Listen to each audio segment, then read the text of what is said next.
Hello students, हम कर रहे हैं इनकम टैक्स। इनकम टैक्स के अंदर आज हम चैप्टर नंबर 2 स्टार्ट कर रहे हैं, जिसका नाम है रेजिडेंशियल स्टेटस, यानी कि निवासीय स्थिति। ये चैप्टर एग्जाम पर्पस से बहुत ज़्यादा इंपॉर्टेंट है, क्योंकि इसमें थ्योरेटिकल क्वेश्चन भी आता है और न्यूमेरिकल क्वेश्चन भी बनता है, जिसमें आपको पर्सन की रेजिडेंशियल स्टेटस पता करनी होती है। तो अच्छा है, इंटरेस्टिंग है और इम्पोर्टेंट चैप्टर है। ओके, इससे पहले हमने चैप्टर नंबर 1 कंप्लीट किया, जिसके 3 लेक्चर पहले आ चुके हैं, तो वो आपने ज़रूर देखे होंगे, क्योंकि उस चैप्टर का नाम था बेसिक कॉन्सेप्ट। उसमें जो इनकम टैक्स है उससे रिलेटेड जो टर्मिनोलॉजी है, उसकी जो प्रोविजंस हैं, जो उसका बेसिक है, वो बताया गया था, क्योंकि वो फर्स्ट चैप्टर का जो बेस है वो हर चैप्टर में आगे काम आएगा। ओके, तो आपने वो ज़रूर देखा होगा। आइए हम आज का लेक्चर स्टार्ट करते हैं। रेजिडेंशियल स्टेटस यानी कि निवासीय स्थिति। सामान्य तौर पर अगर बात करें तो किसी भी व्यक्ति की निवासीय स्थिति क्या है, उसका रेजिडेंशियल स्टेटस क्या है, तो उससे हमें लगता है वो इंडियन है या फिर फॉरेनर है। ये कैलकुलेट करना बहुत ज़्यादा ज़रूरी है, ये पता करना बहुत ज़्यादा ज़रूरी है कि वो इंडियन है या फॉरेनर है। फिर उस हिसाब से उसके ऊपर इनकम टैक्स के प्रोविज़न लगते हैं और उसकी इनकम के ऊपर टैक्स कैलकुलेट किया जाता है। ओके, बट यहां पर अगर हम सिटीजनशिप की बात कर रहे हैं तो ऐसा नहीं है। यहां पर सिटीजनशिप का रेजिडेंशियल स्टेटस जो हम इनकम टैक्स में निकालते हैं उससे कोई मतलब नहीं है, दोनों अलग चीजें हैं। सिटीजनशिप में हम देखते हैं कि कोई भी इंडियन है या फिर नॉन इंडियन है, यानी कि फॉरेनर है, या फिर नॉन रेजिडेंट है, एनआर बोलते हैं हम उसको, है ना, एनआरआई बोलते हैं ना, और नॉन रेजिडेंट ऑफ इंडिया, तो वो नहीं है। यहाँ सिटीजनशिप बिल्कुल अलग है, ये रेजिडेंशियल स्टेटस अलग है। एक्चुअल में होता क्या है, सिटीजनशिप में एक बार जब पता लग जाता है कि वो इंडियन है या एनआरआई है या फिर फॉरेनर है, तो वो हमेशा वैसा ही रहता है। लेकिन इनकम टैक्स के अंदर क्या होता है, रेजिडेंशियल स्टेटस हमेशा चेंज होता रहता है। तो ये दोनों अलग चीजें हैं, इन दोनों को कभी भी मिक्स मत करना, सबसे पहली बात। दूसरा, सेकेंड पॉइंट आता है, हमें यहां पर रेजिडेंशियल स्टेटस पता करना है किसका, एसएससी का। अब एसएससी कौन होता है, जो जिसके ऊपर टैक्स कैलकुलेट करना, जिसकी इनकम के ऊपर जो करदाता है, टैक्स पेयर है, वो एसएससी हो गया। और एसएससी का मतलब यहां पर मैंने फिर आपको शुरू के जो फर्स्ट चैप्टर था उसके अंदर बताया भी था, पर्सन्स। अब पर्सन्स में ओनली इंडिविजुअल नहीं है, पर्सन के अंदर इंडिविजुअल भी आ गया, आपको पता है ना, फर्म भी आ गई, एओपी भी आ गया, बीओआई आ गया, एचयूएफ आ गया, कंपनी आ गई। तो वो सब कौन है, पर्सन है। इनकम टैक्स के हिसाब से पर्सन का मतलब किसी केवल इंडिविजुअल से नहीं है ना, किसी व्यक्ति से नहीं है। इसका मतलब पर्सन्स का मतलब और कहीं ज्यादा है। पर्सन्स का मतलब ये सब पर्सन माने जाते हैं, क्योंकि ये सब इनकम अर्न करते हैं, उनके ऊपर इनकम टैक्स लगता है। ठीक, तो क्या इनका सबका रेजिडेंशियल स्टेटस पता करने पड़ेगा? जी हाँ, बिल्कुल, आपको सभी का रेजिडेंशियल स्टेटस पता करना पड़ेगा। मैं पॉइंट टू पॉइंट आगे बढ़ रहा हूं, इसलिए थोड़ा सा टाइम लगेगा, लेकिन ये लेक्चर जब एंड होगा ना, उसके बाद में आपको इस चैप्टर में कभी प्रॉब्लम नहीं आएगी। और आपके एग्जाम में जब ये क्वेश्चन आएगा तो आपको मैं जरूर याद आऊंगा कि सर ने बहुत अच्छा पढ़ाया था, याद हो गया और समझ आ गया। ठीक है, तो अगर इनकम टैक्स की बात करें तो जो पर्सन है, यानी जो एसएससी हैं, जिसकी रेजिडेंशियल स्टेटस हमें पता करना होता है, चाहे वो कोई इंडिविजुअल हो, राम श्याम मोहन गीता, ठीक है, या कोई फर्म हो, एओपी हो, बीओआई हो, एचयूएफ हो या कंपनी हो, उसका रेजिडेंशियल स्टेटस 3 तरीके का हो सकता है। एक तो होता है वो ओआर। ओआर का मतलब होता है ऑर्डिनरी रेजिडेंट। ऑर्डिनरी रेजिडेंट एक स्टेज होती है, यानी कि सामान्य निवासी, सामान्य निवासी। ओके, एक होता है इसके अंदर एनओआर, यानी कि non ordinary resident. Non ordinary resident, ठीक है, इसको हिंदी में बोलते हैं असामान्य निवासी। ठीक, फिर एक आता है अपना एनआर। ये 3 तरह की स्टेज हो सकती है, 3 तरह का स्टेटस हो सकता है पर्सन का। अब पर्सन से मतलब केवल एक व्यक्ति नहीं है, सब आ जाएंगे, हम सबका देखेंगे अलग अलग। तो एनआर का मतलब होता है नॉट रेजिडेंट। या नॉट रेजिडेंट या नॉन रेजिडेंट, ठीक है। अब ये जो आपका एनआर है इसको हिंदी में बोलते हैं अनिवासी, जो इंडिया का निवासी नहीं है, ठीक है, ओके। अब इसके अंदर देखिए आप इसको नॉट या नॉन बोलिए, नॉन सही रहेगा, नॉन रेजिडेंट, ओके। तो तीन तरह की स्टेटस हो सकते हैं किसी भी पर्सन की, एक वो ऑर्डिनरी रेजिडेंट हो सकता है, एक नॉन ऑर्डिनरी रेजिडेंट हो सकता है, और एक नॉन रेजिडेंट हो सकता है। शॉर्ट में आप याद रखेंगे OR, NOR और NR। अब कोई भी पर्सन इन तीनों में से कोई भी कंडीशन स्टेटस उसको मिल सकता है, उसकी कुछ कंडीशन से हम देखेंगे। क्या ये स्टेटस एक बार मिलने के बाद हमेशा वैसा ही रहेगा? नहीं, ये एवरी ईयर चेंज होता है, क्योंकि इनकम टैक्स हर साल कैलकुलेट किया जाता है। तो हर साल हमें सबसे पहले स्टेटस पता करना होता है, रेजिडेंशियल स्टेटस पता करना होता है। तो कभी हो सकता है कोई पर्सन OR हो, नेक्स्ट ईयर में हो सकता है वो NOR बन जाए या फिर NR बन जाए, या हो सकता है हमेशा OR ही रहे। तो वो डिपेंड करता है उसकी कंडीशंस के ऊपर।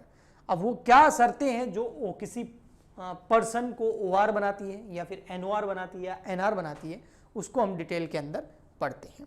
आप ये लिखना चाहे तो लिख सकते हैं, मैं यहां से हटा देता हूं, ओके। अब देखिए यहां पर कंडीशंस मैंने लिख रखी है अच्छे से, बहुत ठीक है। आई होप आपको दिख रही होगी, अगर नहीं दिख रही है तो मैं इसको थोड़ा सा जूम कर लेता हूं। तो यहां पर आप देखेंगे तो सबसे पहले आपको यहां पर कंडीशंस दिख रही होगी, कॉलम देखिए। सबसे पहले SSC कौन सा है, क्या वो इंडिविजुअल है, क्या वो फर्म है, AOP है, BOI है, HUF है, कंपनी है, उस तरीके से चलेंगे। तो सबसे पहले मैं मान लेता हूं जो SSC है हमारा वो है इंडिविजुअल, यानी कि कोई व्यक्ति है, राम, श्याम, मोहन, रमेश, गीता, सीता, माधुरी, जैकलिन, फर्नांडिस, है ना सब पर्सन, तो इंडिविजुअल है कोई, ठीक है, ओके। अब इस केस में आप देखेंगे दो कंडीशन है, एक बेसिक और एक यहां पर आपको दिख रही होगी एडिशनल कंडीशन। कंडीशन पे जाने से पहले मैं आपको बता देता हूं दो कंडीशन है, बेसिक और एडिशनल, ठीक। अगर मान लेते हैं माधुरी दीक्षित है, अगर माधुरी दीक्षित जो है वो क्या कर लेती है, बेसिक कंडीशन और एडिशनल कंडीशन दोनों पूरी कर दी, कुछ शर्तें हैं जो पूरी करनी पड़ेगी। अगर कोई पर्सन, कोई इंडिविजुअल अगर बेसिक कंडीशन भी पूरी कर दे और एडिशनल कंडीशन भी पूरी कर दे तो उसको बोलते हैं ऑर्डिनरी रेजिडेंट, यानी कि सामान्य निवासी, तो वो उसको OR का स्टेटस मिल जाएगा। बट अगर कोई पर्सन, अगर कोई इंडिविजुअल वो बेसिक कंडीशन तो पूरी करें लेकिन वो एडिशनल कंडीशन किसी वजह से पूरी नहीं करे तो उसको स्टेटस दे दिया जाता है NOR, यानी कि नॉन ऑर्डिनरी रेजिडेंट, असामान्य निवासी, ओके। अगर कोई पर्सन बेसिक कंडीशन पूरी नहीं करे तो एडिशनल कंडीशन नॉट एप्लीकेबल, उसको एडिशनल कंडीशन देखने की जरूरत ही नहीं है और उसको हम बोल देंगे NR, यानी कि नॉट रेजिडेंट, यानी कि अनिवासी। तो इसका मतलब सिंपल है, अगर कोई पर्सन, कोई इंडिविजुअल बेसिक कंडीशन भी पूरी कर रहा है, एडिशनल कंडीशन भी पूरी कर रहा है तो वो OR है। अगर कोई पर्सन, कोई इंडिविजुअल बेसिक कंडीशन तो पूरी कर रहा है लेकिन एडिशनल कंडीशन पूरी नहीं कर रहा है तो उसको बोलेंगे NOR। बट अगर कोई पर्सन बेसिक कंडीशन ही पूरी नहीं कर रहा है तो एडिशनल कंडीशन चेक करने की जरूरत नहीं है, वो NR बन जाएगा, ओके।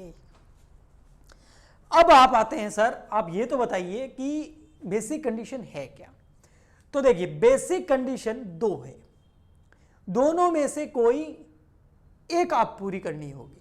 और है देखिए बेसिक कंडीशन ये रही, इसके अंदर फर्स्ट और सेकंड दो चीजें ना, ये फर्स्ट ये सेकंड, और बीच में है और, मतलब या तो आप ये पूरी कर दीजिए या ये पूरी कर दीजिए, दोनों में से कोई भी एक पूरी करोगे तो आपकी बेसिक कंडीशन पूरी हो जाएगी। बेसिक कंडीशन है क्या, बेसिक कंडीशन ये है, he is in India in previous year. अब प्रीवियस ईयर तो आपको पता ही है ना, मैंने आपको फर्स्ट चैप्टर में बताया, प्रीवियस ईयर और असेसमेंट ईयर। प्रीवियस ईयर मतलब वो ईयर जिसकी इनकम पे टैक्स कैलकुलेट होता है असेसमेंट ईयर में। तो प्रीवियस ईयर जिसको हिंदी में गत वर्ष बोलते हैं, जिसकी इनकम पे टैक्स लगना है, जिस ईयर की आपने इनकम कमाई उसके ऊपर टैक्स लगना है, तो जिस ईयर की इनकम पे टैक्स लगना होता है उसको प्रीवियस ईयर बोलते हैं। तो उस प्रीवियस ईयर के अंदर अगर कोई व्यक्ति उस प्रीवियस ईयर के अंदर, मान लेते हैं हमारा प्रीवियस ईयर अभी क्या है 2021-22, यही हमारा प्रीवियस ईयर। 31 मार्च 2022 में एक साल खत्म हो गया है, जो 21 में स्टार्ट हुआ, तो 21-22 हमारा प्रीवियस ईयर है, और 22-23 हमारा क्या है असेसमेंट ईयर। तो 21-22 जो प्रीवियस ईयर है, तो उस प्रीवियस ईयर में, इस 21-22 में कोई पर्सन अगर 182 डेज या उससे ज्यादा इंडिया में रहा हो, कोई भी इंडिविजुअल अगर इंडिया में कितने दिन रहा है, प्रीवियस ईयर के दिन 21-22 के पीरियड के अंदर, प्रीवियस ईयर के अंदर, गत वर्ष के अंदर कम से कम 182 दिन या उससे ज्यादा अगर वो इंडिया में रहा है, तो उसकी बेसिक कंडीशन पूरी, बेसिक कंडीशन पूरी, बिल्कुल ओके। नेक्स्ट, अगर कोई ये कंडीशन पूरी नहीं कर पाता है तो कोई बात नहीं बेटा, एक और ऑप्शन है बेसिक कंडीशन पूरी करने का, वो क्या है, he is in India in previous year of for a period of 60 days और मोर। चलो आप 182 दिन भारत में नहीं रहे, कहीं बाहर चले गए थे, लेकिन कम से कम 60 दिन तो रहे हो भारत में। कौन से ईयर में, 21-22 में, प्रीवियस ईयर में, ओके। बट 60 डे तो प्रीवियस ईयर में रहना ही है, उसके साथ साथ में प्रीवियस ईयर को छोड़कर, यानी कि 21-22 को छोड़ दो, और उससे पिछले कितने, उससे पिछले 4 ईयर के अंदर, 4 वर्षों के अंदर 365 दिन वो इंडिया में रहा, 365 दिन या उससे ज्यादा, टोटल 4 ईयर में। हो सकता है ज्यादा हो जाए, लेकिन कम से कम 365 डेज हो सकते हैं। तो कोई कंफ्यूज होने की जरूरत नहीं है, बेसिक कंडीशन बड़ी इजी है। मैं आपको, देखो मेरी तरफ, आपको मैं बताता हूं। अगर आपको बेसिक कंडीशन पूरी करनी है तो आपको 2 ऑप्शन मिलते हैं। फर्स्ट ऑप्शन है कि आपको प्रीवियस ईयर के अंदर कम से कम 182 दिन भारत में रहना है, या उससे ज्यादा रह सकते हैं आप, तो आपकी बेसिक कंडीशन पूरी। मान लेते हैं मैं पिछले 1 साल में कहीं गया ही नहीं प्रीवियस ईयर में, तो मैं 365 दिन भारत में बैठा हूं, तो मैंने बेसिक कंडीशन पूरी कर ली, क्योंकि कम से कम 182 दिन है। तो मुझे अब ये सेकंड वाली चेक करने की जरूरत नहीं है, मेरी हो गई ये बार पूरी। लेकिन अगर मान लेते मेरा कोई एक फ्रेंड है, वो बाहर रहता है आउटसाइड इंडिया, वो इंडिया में 182 दिन पिछले साल रहा ही नहीं, वो बाहर काम करता है या जो भी है, तो वो रहा ही नहीं 182 दिन इंडिया में, तो मैं उसको बोलूंगा चल तू इंडिया में कम से कम 60 दिन तो रहा था। उसने बोला हाँ 60 दिन तो रहा था, मैं आया था 2 महीने रह के गया था, हाँ 60 दिन तो रहा था। तो मैं उसको बोलूंगा अगर अब तेरे को बेसिक कंडीशन पूरी करनी है तो 60 दिन वाला तो मामला हो गया, बट प्रीवियस ईयर को छोड़ दे, 21-22 को छोड़ दे, और इससे पिछले जो 4 वर्ष है उसमें भी तो तू इंडिया आया होगा। हाँ, उसने बोला हाँ आया था, कभी 2 महीने आया, कभी 3 महीने आया। मैंने बोला टोटल 365 दिन आया इंडिया में रहा होना चाहिए पिछले 4 वर्षों में, प्रीवियस ईयर को छोड़कर, यानी कि 21-22 को छोड़कर। 21-22 को छोड़कर पिछले 4 वर्ष कौन से होंगे, 18-19, 19-20, 20-21, या 17-18, 18-19, 20, 17-18, 18-19, 19-20, 20-21, उन टोटल 4 वर्षों में हो सकता है किसी एक साल में रह गया हो कम से कम 365 दिन। तो इन दोनों में से कोई एक कंडीशन अगर कोई पूरी कर लेता है तो उसकी बेसिक कंडीशन पूरी मानी जाती है। तो ये तो हो गई बेसिक कंडीशन, ओके। अब बेसिक कंडीशन के कुछ अपवाद भी है। क्या अपवाद है, एक्सेप्शंस भी हैं। वो अपवाद क्या है इसको समझना। कुछ लोग ऐसे हैं जिनको ये सेकंड वाला ऑप्शन नहीं मिलता, 60 दिन वाला, उनको हर हाल में 182 दिन पूरे करने ही पड़ेंगे। उन्होंने कोई गुनाह किया हुआ है, ठीक है, जिसकी वजह से कुछ ऐसे कर्म करेंगे उनको भुगतना पड़ेगा कि उन बेचारों के पास 2 ऑप्शन नहीं है। बाकी सबके पास कितने हैं, 2 ऑप्शन, या तो ये या ये, लेकिन इनके पास केवल एक ही ऑप्शन है, यानी कि उनको सेकंड वाला ऑप्शन उनके लिए अवेलेबल नहीं है। एक्सेप्शंस ऑफ कंडीशन सेकंड, यानी कि बेसिक कंडीशन है 60 प्लस 365 दिन 4 ईयर में, ये वाला ऑप्शन अवेलेबल नहीं है। किन के लिए, ऐसा इंडियन सिटीजन जो आउटसाइड इंडिया जाता है जॉब के लिए, या फिर आउटसाइड इंडिया क्यों जाता है, जॉब करने के लिए। अब अगर उनको बेसिक कंडीशन पूरी करनी है तो 182 दिन इंडिया में रहना ही पड़ेगा। या फिर ऐसा इंडियन सिटीजन जो बाहर से आ रहा है, आउट ऑफ इंडिया से आ रहा है, इंडिया के अंदर विजिट के लिए, घूमने के लिए आ रहा है, तो उसके लिए भी ये अवेलेबल नहीं है, उसको भी 182 दिन पूरा करना पड़ेगा। और इसके अंदर एक और भी है, जॉब के अलावा जो होते हैं, क्या बोलते हैं इसको, क्रू मेंबर होते हैं इंडियन शिप के, तो उनके लिए भी ये ऑप्शन अवेलेबल नहीं होता है। ओके, ठीक। अब आ जाते हैं एडिशनल कंडीशन पर, बट एडिशनल कंडीशन आपको दिख नहीं रही होगी अच्छे से, मैं दिखा देता हूं। अब आ जाइए आप एडिशनल कंडीशन के ऊपर। एडिशनल कंडीशन क्या बोलती है? एडिशनल में भी दो है, जैसे बेसिक में दो थे ना, एडिशनल में भी दो है, लेकिन एडिशनल पता क्या है, और नहीं है इन दोनों के बीच में। इसमें तो और था, या ये, इसमें ये दोनों ही कंडीशन पूरी करनी पड़ी। ठीक, अगर आपको एडिशनल कंडीशन पूरी करनी है तो ये दोनों कंडीशन पूरी करनी पड़ी। ये है क्या? He satisfy basic condition at least 2 time of 10 previous year immediately proceeding the relevant year. ये पता है क्या कह रहा है? ये कह रहा है कि अगर आप चाहते हो मेरी एडिशनल कंडीशन पूरी हो जाए, हाँ, तो आपको ये जो बेसिक कंडीशन है, ये वाली बेसिक कंडीशन, वो पिछले 10 सालों में 2 बार पूरी करनी चाहिए। यानी आप पिछले 10 सालों में 2 बार ये बेसिक कंडीशन पूरी कर रहे हो। वाह, गजब यार। पर कंफ्यूजिंग नहीं है, ये सिंपल बोल रहा है। आप कंफ्यूज हो तो अब उसका कुछ कर नहीं सकते, और मैं भी आपको बड़ा सिंपल सीधा सीधा बता रहा हूं। ये बोल रहा है प्रीवियस ईयर को छोड़ दो, उसके पीछे 10 साल चले जाओ, यानी कि 2009-10 से लगाकर 19-20 तक, तो 10 साल हो गए। तो 10 साल में किसी भी 2 साल के अंदर, कोई भी आपकी मर्जी, 2 बार आपने ये बेसिक कंडीशन पूरी करनी चाहिए। कोई बोले सर 2 बार से ज्यादा कर दी तो कोई प्रॉब्लम नहीं, कम से कम 2 बार आपने बेसिक कंडीशन पूरी करनी चाहिए। ओके, इसके अलावा प्रीवियस ईयर को छोड़ दो, 21-22 को छोड़ दो, और पिछले 7 ईयर के अंदर टोटल 730 दिन आप इंडिया में रहे हो। अगर आप ये दोनों कंडीशन पूरी कर लेते हैं तो आपकी एडिशनल कंडीशन भी पूरी मानी जाएगी। और अगर आपकी बेसिक और एडिशनल ये दोनों कंडीशन पूरी हो जाती है तो आपका स्टेटस होता है ऑर्डिनरी रेजिडेंट। बट आप बेसिक कंडीशन तो पूरी कर रहे हो, एडिशनल पूरी नहीं कर रहे हो, तो आप एनओआर हैं। और अगर आप बेसिक कंडीशन ही पूरी नहीं कर रहे हो तो एडिशनल चेक करने की जरूरत नहीं है, आप एनआर हो गए। ये हो गया इंडिविजुअल का स्टेटस, किसी भी इंडिविजुअल का स्टेटस हो गया, रेजिडेंशियल स्टेटस हो गया। तो मैं आपको एक बार बोल के बताता हूं। देखो, बेसिक कंडीशन में 2 ऑप्शन मिलते हैं। फर्स्ट ऑप्शन ये है कि कोई भी इंडिविजुअल इंडिया के अंदर प्रीवियस ईयर के अंदर 182 डेज कम से कम इंडिया में रहा हो, उससे ज्यादा रहा हो तो कोई प्रॉब्लम नहीं।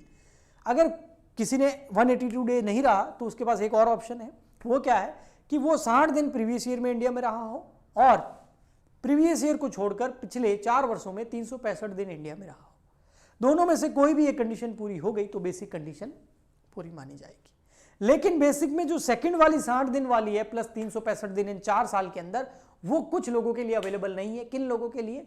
जो इंडिया से बाहर जा रहे हैं, इंडियन सिटीजन है और बाहर जॉब करने के लिए जा रहे हैं, या इंडियन सिटीजन है बाहर से इंडिया में घूमने आ रहे हैं, तो उनको बेसिक के अंदर सेकंड वाली ऑप्शन अवेलेबल नहीं है।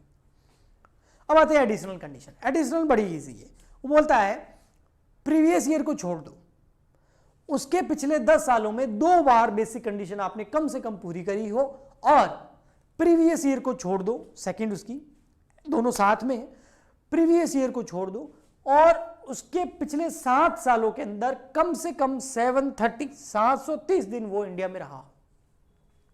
अगर ये दोनों पूरी हो जाती है तो ओआर, बेसिक पूरी होती है, एडिशनल नहीं होती है तो एनओआर, बेसिक ही पूरी नहीं होती है तो एडिशनल चेक करने की जरूरत नहीं है, वो बंदा हो गया सामने वाला नॉन रेजिडेंट, यानी कि एनआर, अनिवासी।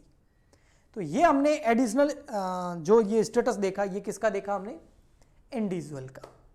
अगर आप हमसे लाइव क्लासेस करना चाहते हैं और अच्छे से न्यूमेरिकल सॉल्व करना चाहते हैं तो लाइव बैच भी स्टार्ट हो गया है, लेकिन वो पेड है, यूट्यूब पे रिकॉर्डिंग आती है और हेल्प के लिए आपकी, और हमारी जो ऐप है उस पर लाइव क्लासेस आती हैं, उसकी फ़ी है, फ्री नहीं है लेकिन बहुत ज़्यादा फीस नहीं है। बहुत अच्छे से आपको पूरा सिलेबस अच्छे से करवाया जाएगा, बहुत सारा प्रैक्टिस भी करवाई जाएगी, और इनकम टैक्स में बहुत अच्छे नंबर आप ला सकते हैं और ये वाला इनकम टैक्स का नॉलेज आपकी लाइफ में आगे बहुत काम आएगा, चाहे आप जॉब करो चाहे आप बिजनेस करो। ओके ठीक, सो ऐप का लिंक वीडियो के नीचे डिस्क्रिप्शन बॉक्स में मिल जाएगा, आप जाके डाउनलोड कर सकते हैं। अब मिलते हैं नेक्स्ट लेक्चर के अंदर इसी चैप्टर के, तब तक के लिए good bye and thank you.